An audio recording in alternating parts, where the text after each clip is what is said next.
喺未來，人工智能會取代人類嘅工作，大家唔使付出太多體力同腦力勞動，生活品質將會大幅提升。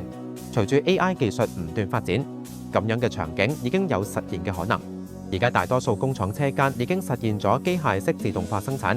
日常生活中，智能家居、自動駕駛等 AI 自動化生活隨處可見。不過，當人們透過 AI 提升生活品質嘅同時，AI 帶嚟嘅究竟係生機定係毀滅？大家享受 AI 帶嚟美好生活嘅同時，越嚟越多工作崗位亦都逐漸被取代。隨住人工智能普及，未來會有更多人失業。協作機械人已經喺焊接、分揀等場景投入使用，效率提升咗300%。武漢蘿蔔快跑自動駕駛亦都不斷擴大運營區域。服務業方面，深圳福田區嘅 AI 數字員工處理公文效率提升咗90%。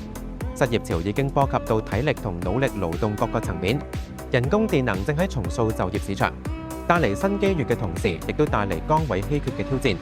呢場變革係無法停止㗎，我哋係坐以待斃，定係積極擁抱新生機？